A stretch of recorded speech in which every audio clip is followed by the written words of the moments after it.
जय श्री कृष्ण।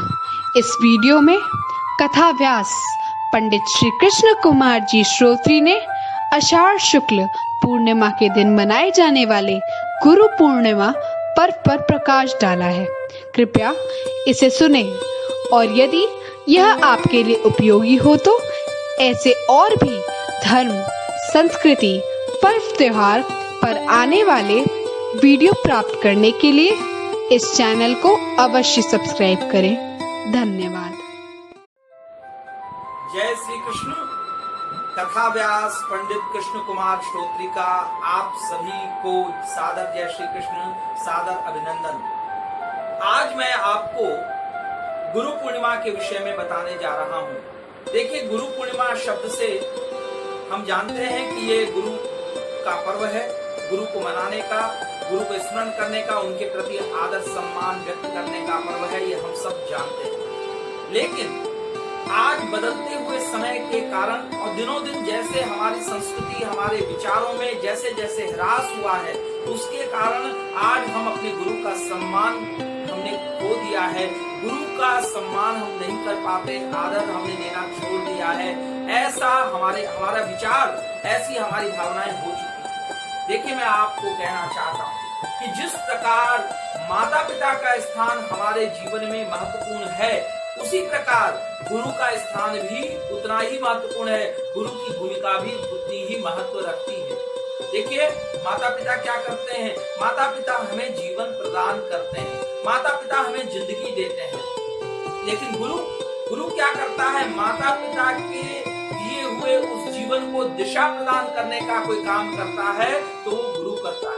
गुरु के दिए हुए ज्ञान के कारण हम इतने योग्य बन पाते हैं कि हम अपने जीवन में अपने लक्ष्य को प्राप्त करके हम जिसको उन्नति समझते हैं या हम जिस उन्नति की तरफ बढ़ना चाहते हैं, उस तरफ हम बढ़ पाते हैं। चाहे वो लौकिक उन्नति हो, चाहे वो आध्यात्मिक उन्नति हो, सब में गुरु का ज्ञान ही महत्वपूर्ण भूमिका निभाता है।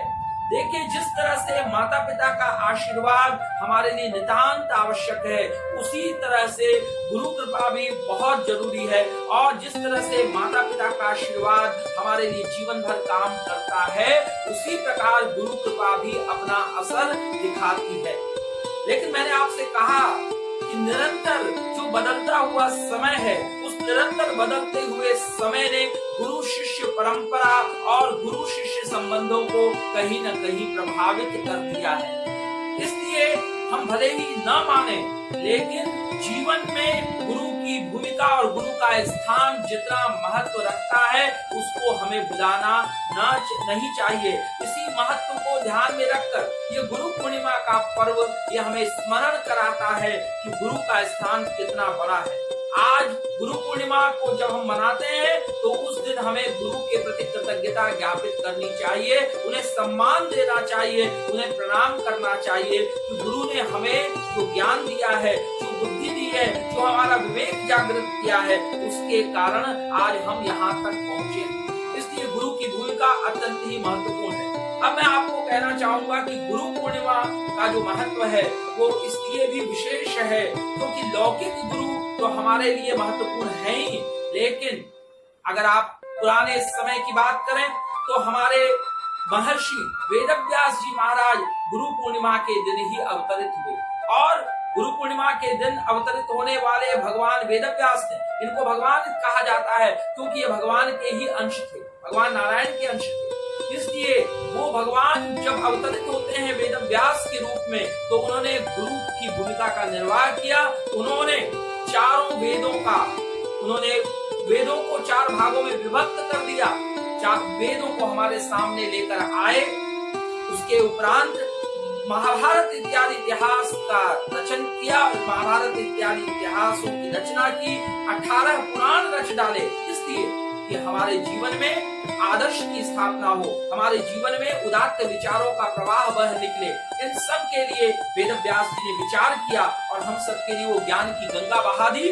उस ज्ञान के कारण आज हम आध्यात्मिक तौर पर अगर हम कुछ प्राप्त करना चाहते हैं, यदि हम मानसिक रूप से अगर कहीं अपने आप को असहाय समझते हैं, उस समय वो वेदों का ज्ञान, उस समय वो पुराणों का प्रकाश, उस समय वो महाभारत इत्यादि इतिहासों का जो प्रकाश है वो हमारे हमारे जीवन के अंधकार को दूर कर देता है, वो भी प्रकाश दिखाता है। तो हमेशा गुरु का काम है वो अज्ञानांधकार को दूर करना, यही गुरु का कार्य है। तो वेदव्यास जी ने यही काम किया है, हमारे जीवन से अंधकार कैसे मिट जाए, इसके लिए गुरु के रूप में वेदव्यास जी ने इतना बड़ा प्रयास किया है। हम भी अपने जीवन में कल्याण कर सकते हैं। वेदव्यास जी के बताए हुए मार्ग पर चलकर उनके पुराणों और उनके और जो वेद इत्यादि पौराणिक ग्रंथ हैं उनका अनुशीलन करके, उनका अध्ययन करके हम अपने जीवन को उदात्त बना सकते हैं। इसलिए उनकी भूमिका बहुत बड़ी महत्वपूर्ण है। इसलिए मैं कहना चाहता हूँ कि गुरु पूर्णिमा के दिन भगवान वेदव्यास जी का स्मरण, वंदन, प्रणाम उनका करना चाहिए, उनके ग्रंथों का अध्ययन करना चाहिए, उनके ग्रंथों का अनुशीलन करना चाहिए। भगवान वेदव्यास का पूजन अवश्य इस दिन होना चाहिए। और इस दिन क्या करना चाहिए?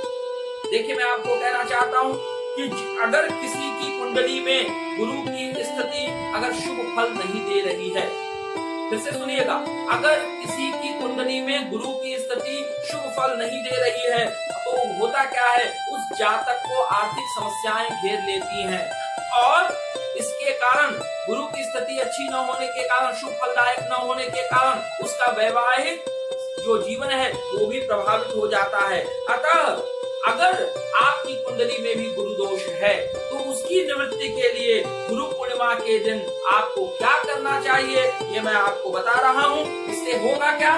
इससे ये होगा कि गुरु प्रसन्न होंगे और आपके जीवन में जो गुरु के अनुकूल न रहने के कारण जो शुभ फलदायक स्थिति का निर्माण नहीं हो पा रहा है उसको दूर करके शुभ फल अवश्य ही आपको प्रदान करेंगे।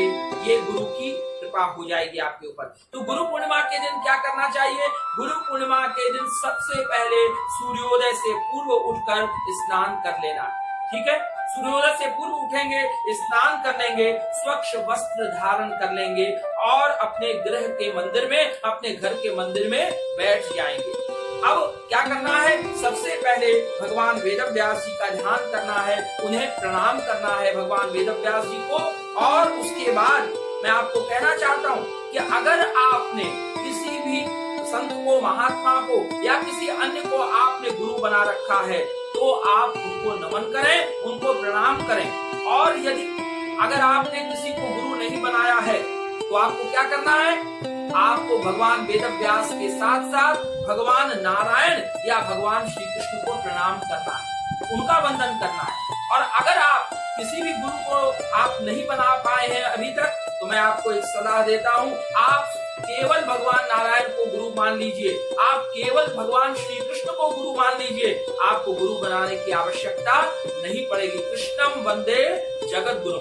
और सबसे बड़ी बात, श्री हनुमान जी महाराज, मैं आपको गुरु पूर्णिमा के अवसर पर ये आपको मैं विशेषकर से कहना चाहता हूँ, अगर आपके पास कोई गुरु नहीं है, आपने किसी को गुरु नहीं बनाया है, आप श्री हनुमान जी महाराज को श्रद्धा भाव से गुरु मान लीजिए, आपका कल्याण ही कल्याण होगा और आपके जीवन में ज्ञान का प्रकाश फैल जाएगा। जय जय जय हनुमान गोसाई, कृपा करहु गुरुदेव की नाई। तो भगवान के परम भक्त हैं श्री हनुमान जी, ये जब कृपा करते हैं तो गुरुदेव की तरह कृपा करते हैं, हमारे जीवन से अंधकार मिटा देते हैं, ज्ञान का प्रकाश फैला देते हैं। और भगवान श्री हनुमान जी की जब कृपा होती है तो वो ज्ञान का प्रकाश फैला देते हैं। तो आप भगवान श्री कृष्ण को माने, नारायण को माने, आप अपने इष्ट देव को, आप जिसको भी इष्ट देव मानते हो, आप उनको भी अपना गुरु बना सकते हैं और उनसे प्रार्थना करनी चाहिए गुरु पूर्णिमा के दिन कि हे भगवान, आप मुझ पर कृपा कीजिए और मेरे अज्ञानांधकार को दूर कीजिए। अब गुरु पूर्णिमा पर आपको क्या करना है?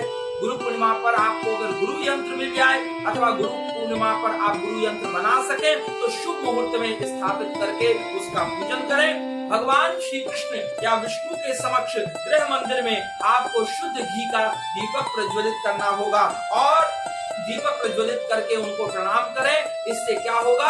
आपके हृदय का जो अंधकार है, अज्ञान अंधकार है, वो दूर हो जाएगा। अब मैंने आपको बताया कि गुरु पूर्णिमा के दिन आपको भगवान श्री कृष्ण का पूजन करना है। पूजन तो करना ही है, लेकिन आपको मैं याद दिला दूं, भगवान श्री कृष्ण कृष्णम वंदे जगत गुरुम के तौर पर उन्होंने क्या किया?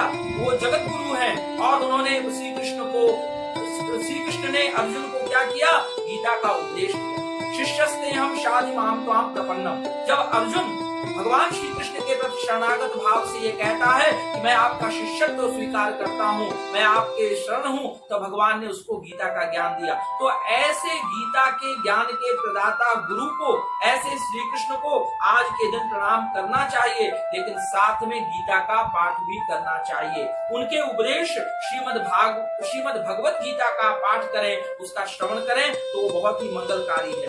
और अगर आपका भाग्य साथ नहीं दे रहा है तो आप एक काम और करें, गरीबों और जरूरतमंदों में आप पीले वस्त्र, पीले अनाज और पीले मिष्ठान्न का दान अवश्य करें। अगर आप ऐसा करते हैं तो अवश्य ही आपको लाभ प्राप्त होगा। इसके अतिरिक्त आप ओम गुरुवे नमः या ओम ब्रीम बृहस्पते नमः का अगर आप जाप करते हैं तो यह भी आपके लिए विशेष फलदायी सिद्ध होगा।